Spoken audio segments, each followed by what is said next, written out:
Bacaan dari kitab Yesaya. Beginilah firman Tuhan. Hiburlah, hiburlah umatku.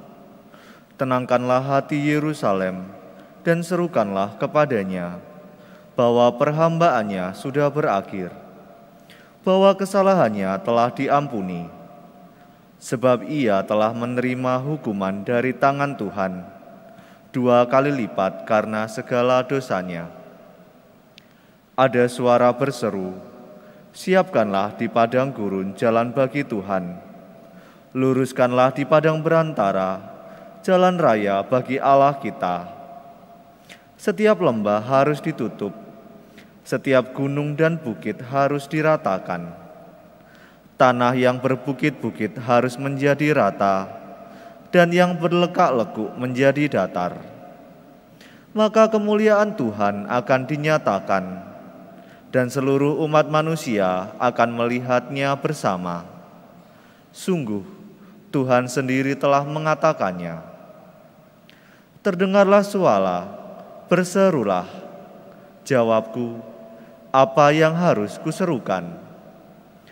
Serukanlah, seluruh umat manusia adalah seperti rumput, dan semua semaraknya seperti bunga di padang.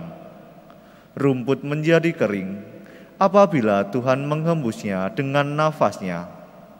Sesungguhnya lah bangsa itu seperti rumput.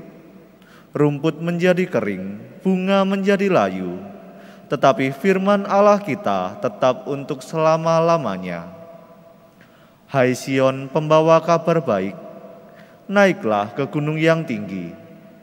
Hai Yerusalem, pembawa kabar baik, nyaringkanlah suaramu kuat-kuat. Nyaringkanlah suaramu, jangan takut. Katakanlah kepada kota-kota Yehuda, lihat, itu Allahmu. Lihat, itu Tuhan Allah. Ia datang dengan kekuatan dan dengan tangannya ia berkuasa. Lihat, mereka yang menjadi upah jeripayahnya ada bersama-sama dia, dan mereka yang diperolehnya berjalan di hadapannya. Seperti seorang gembala, ia mengembalakan ternaknya dan menghimpunnya dengan tangannya. Anak domba dipangkunya, induk-induk domba dituntunnya dengan hati-hati. Demikianlah sabda Tuhan. Syukur kepada Allah. Lihat, Tuhan datang dengan kekuatan. Lihat, Tuhan datang dengan kekuatan. Nyanyikanlah lagu baru bagi Tuhan. Menyanyilah bagi Tuhan, hai seluruh bumi. Menyanyilah bagi Tuhan, pujilah namanya. Kabarkanlah dari hari ke hari keselamatan yang datang daripadanya.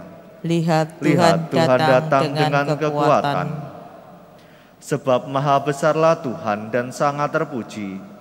Ia lebih dahsyat daripada segala dewata. Katakanlah di antara bangsa-bangsa, Tuhan itu Raja. Ia akan mengadili bangsa-bangsa dalam kebenaran. Lihat, Tuhan datang dengan kekuatan. Biarlah langit bersuka cita dan bumi bersorak-sorai. Biarlah gemuruhlah laut serta segala isinya. Biarlah beria-ria padang dan segala yang ada di atasnya, dan segala pohon di hutan bersorak-sorai. Lihat, Tuhan datang dengan kekuatan. Bersukacitalah di hadapan Tuhan, sebab Ia datang. Sebab Ia datang untuk menghakimi bumi. Ia akan menghakimi dunia dengan keadilan dan bangsa-bangsa dengan kesetiaannya. Lihat, Tuhan datang dengan kekuatan. Haleluya, haleluya. Haleluya.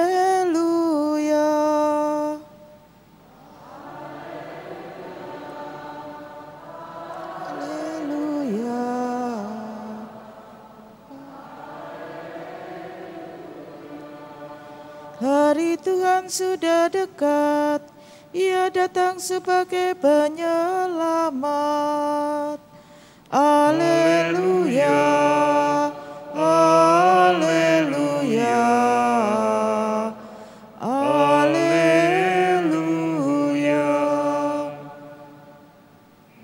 Tuhan bersamamu dan bersama rohmu. Inilah Injil Yesus Kristus menurut Santo Matius. Dimuliakanlah Tuhan. Yesus berkata kepada murid-muridnya, bagaimana pendapatmu jika seseorang mempunyai 100 ekor domba dan seekor di antaranya sesat? Tidakkah ia akan meninggalkan yang 99 ekor di pegunungan, lalu pergi mencari yang sesat itu?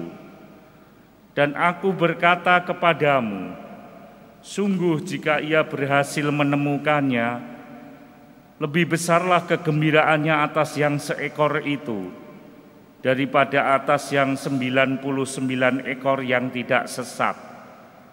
Demikian pula Bapamu yang di surga tidak menghendaki seorang pun dari anak-anak ini hilang. Demikianlah sabda Tuhan. Terpujilah Kristus.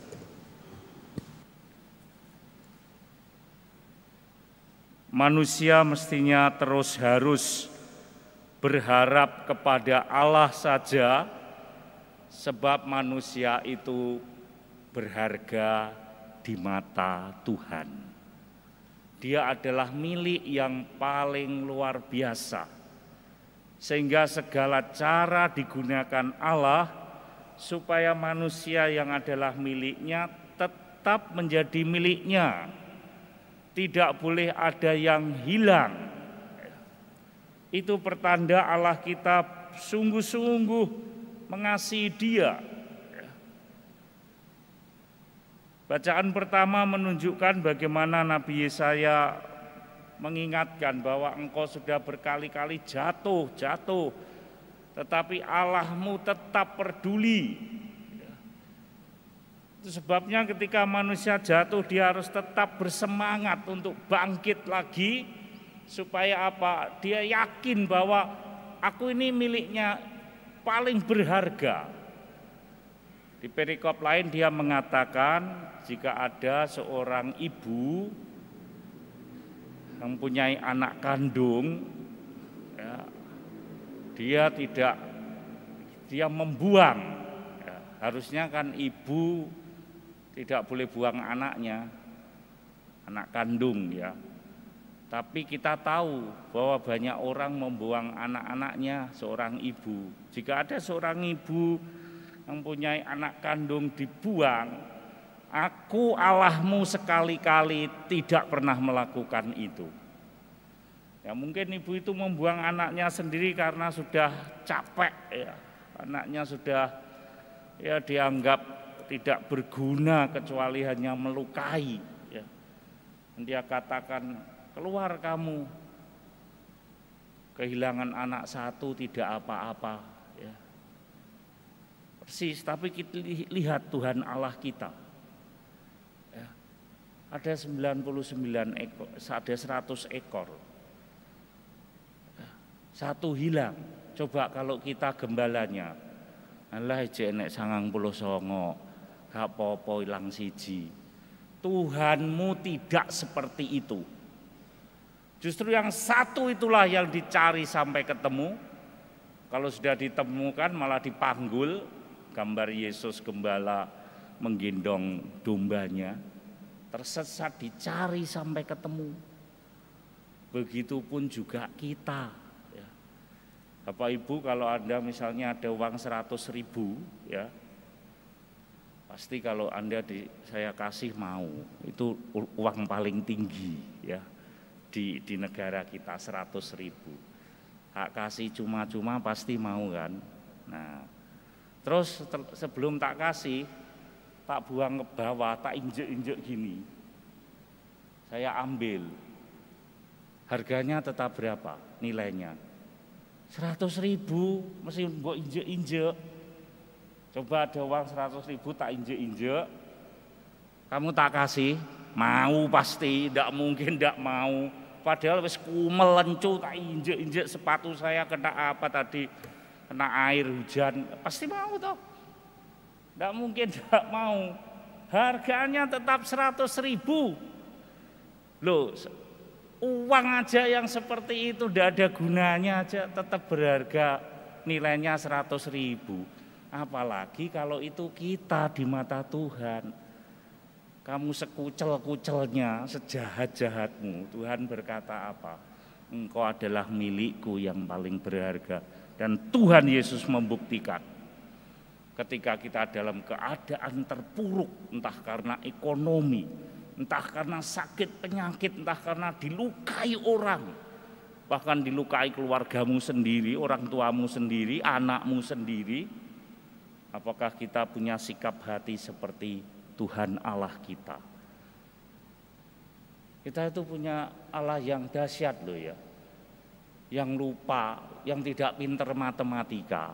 Sebetulnya bukan tidak pinter matematika Tuhan Allah. Dia tahu, tapi justru karena dia mau merendahkan dirinya, rendah hati menjadi, meskipun dia dalam kesetaraan dengan Allah, Filipi 2:6 mengatakan begitu. Dia menanggalkan kesetaraan Allahnya itu untuk mengambil rupa menjadi seorang hamba, menjadi manusia seperti kita. Itulah Allah kita. Dia tidak pintar matematika. Kalau orang yang pakai pikiran matematika, 100 ekor hilang 1 itu tidak ngefek. Itu matematika bodoh dimanapun. Apakah Tuhan kita seperti itu? Di satu sisi kita boleh mengatakan itu, tetapi kan aneh, masa Tuhan bodoh? Enggak, dia pandai, dia tahu semuanya. Tetapi dia mau merendahkan dirinya seolah-olah bodoh. Seolah-olah itu kan tidak sesungguhnya. Seolah-olah bodoh tapi pinter. Cuma kita akan terbalik. Seolah-olah pinter tapi padahalnya bodoh. Ya. Seolah-olah tahu padahalnya tidak tahu apa-apa. Ya, itulah. Tapi Allah kita itu seperti itu karena dia memang rendah hati. Bacaan hari ini mengingatkan kita sekali lagi, tetaplah kita berharap pada Tuhan kita. Apapun keadaannya, iman kita bukan iman situasi dan kondisi. Entah waktunya enak, entah waktunya tidak enak, kita tetap berharap. Dan kita lihat Nabi Yesaya menunjukkan Allah kita datang menolong dan memberi pengharapan yang nyata dalam hidup kita. Masa Advent membuat kita untuk menengok diri, apakah kita juga sudah berharap kepada Allah ketika kita sedang dalam keterpurukan, atau kita juga bersikap, apakah kita bersikap seperti orang yang angkuh, atau justru seperti Allah yang tetap menganggap berharga sesama kita, keluarga kita. Kiranya masa Advent ini membangun kita untuk teguh berharap pada Tuhan Allah kita, sebab kita berharga di mata Tuhan kita.